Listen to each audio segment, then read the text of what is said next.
So once you've developed your dishes and you've identified your best sellers, how do you go on about to create a menu? How do you balance that menu from both, a diversity perspective, but also from a financial perspective? How do you make sure the menu is profitable all the time and also pleases your customers? Yeah. So let's assume that it's an event. You know, someone's throwing a party. It's, you know, someone's husband or wife's 40th birthday, and you want to make sure that there's a diverse menu that most people can enjoy. So how I start making a menu for the customer is I start off with what are the different proteins, you know, so chicken, fish, beef, vegetarian, vegan, you know, so I try to do kind of like a collaboration of all of these different types of proteins to make sure that at least something is being hit, because customers come from all different types of backgrounds, different types of dietary restrictions. Some people don't eat beef, some people prefer not to eat chicken, there's pescatarian. So I try to hit all the protein groups first. So that's how we start. And then when you're doing an event, you kind of need to understand, okay, what are the events that are happening alongside the catering? Is there a cocktail party in the beginning? Like, are you planning on passing around some drinks? Are you planning on passing out small bites? So these are questions. They're like, yeah, you know, the guests are going to arrive a little bit earlier. We want to pass around a few bites. So how long are you doing? Oh, like an hour or two. Okay. 2 hours, we can serve maybe 4 different types of canapes. So you'll do a fish, vegetarian, beef, you know, and you make sure to hit like some of those groups. Then, okay, what time is dinner going to be served? Oh, 8 p.m. Okay, so by 8 p.m. And what type of, do you want live stations? Do you want us to make a show? Do you want our chefs to cook something for you? Or do you want just, you know, simple buffet? People come and there's now this big thing with the grazing tables. Do you want us just to set the food on the table and you guys graze? So you find out that info and you then decide, you know, how much food. Now that's the financial aspect that starts to kick in. Yeah, so that's where now the question becomes, in terms of financial, like for us, how do we avoid food waste, or how do you stop your customer from either ordering too much or too little? So you kind of have to understand who the clientele are. Like, what's the age group? And you think, that's, you know, why would you want to know the age group? Because a younger crowd will eat more. Really? Okay. Younger crowd will eat more. Sometimes they'll drink more. So, and they'll and some, you know, will drink more. And we even ask, like, is your group more drinkers or more eaters? And if they're more drinkers, then we're like, okay, then don't go too crazy on the food, because everyone's out to have a drink and have a good time and socialize. Whereas the eaters and people who just want to eat and enjoy, they're probably going to eat more, as if they're younger. 35 plus, you know, we're all watching our health. We're all trying to take care of ourselves. So I wouldn't recommend a pizza station, for example. I'm like, hey, are your friends like super healthy or anything? Like, yeah, they are. Then I'm like, okay, well, maybe not a pizza, maybe risotto, like a nice risotto on a wheel. Like, because rice is okay, but carbs are nay, you know, like, yeah. So like when I say carbs, I mean like flour and things like that. So some people try to avoid that. So I'm like, maybe not that, maybe a nice tenderloin steak, some fish. We have a beautiful fish station. We'll salt bake it. Like, so, and it's a conversation, which is why it's a little bit different than restaurants, because I'm having a conversation with my client. I'm like, hey, what do you like? What do you want? So catering is more personalized. The word catering, I am catering to you. I am whatever your needs are, I am going to cater these needs to you.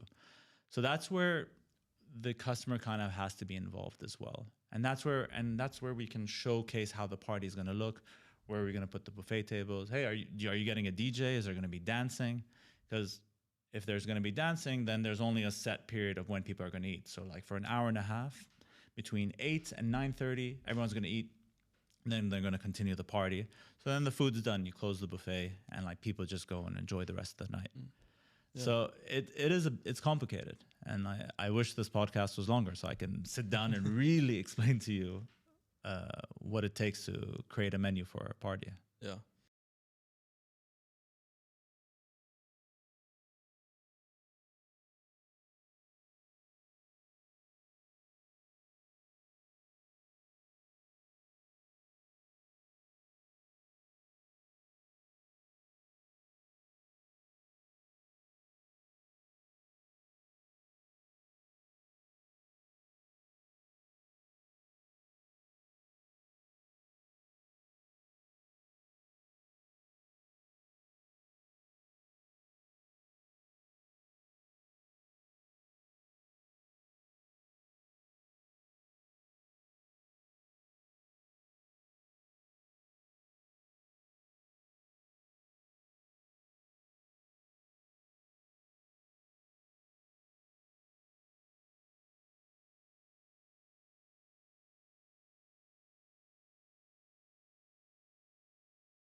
Can you tell me a little bit more about how you manage your costs as a business, notably food costs? How did you, can you tell me of a time where you became aware that you had high food costs, the impact that it has on your financials? What did you do to try to fix that? We've experienced it a couple of times. Usually when we start a new project, our food cost shoots up. Because we're experimenting, we're trying new things. We're trying, like for example, if we're opening a new cafe, and by cafe it's like a corporate cafe.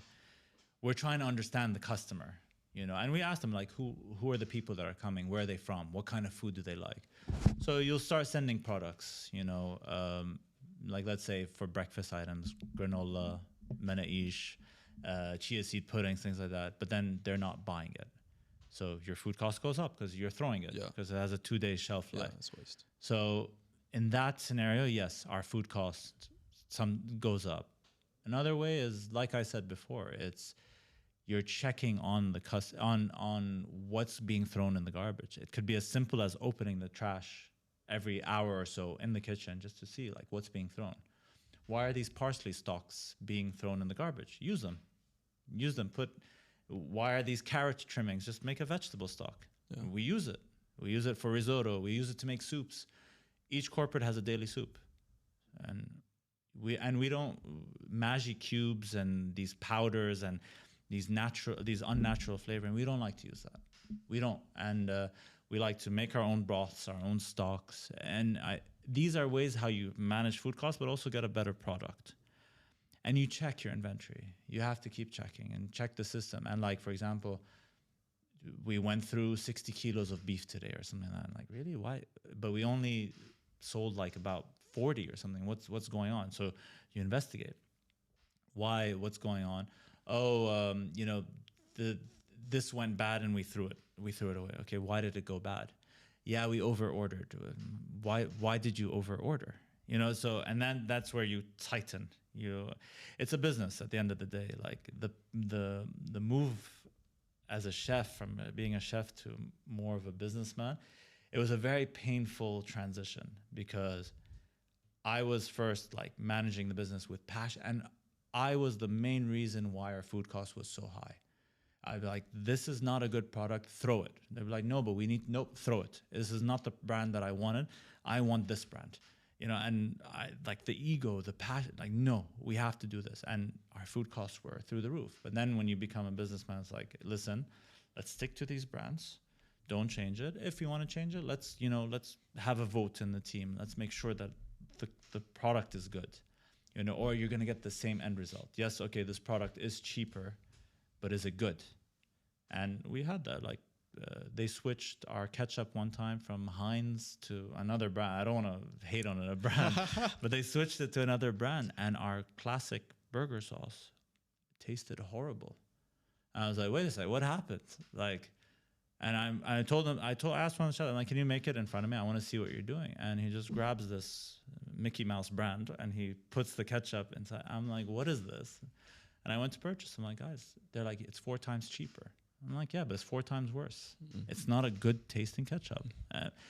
It's things like that. But I think the transition, the passion, it's still alive, but there are days where it dies. And it hurts, like sometimes you're like, ugh.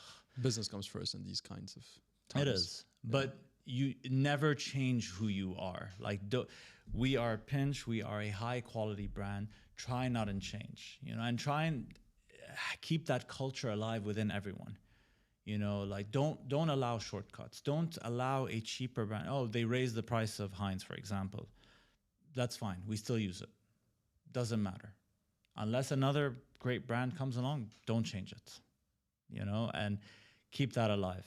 And it's hard because some people just want to cut corners, and you have to hold people accountable for that.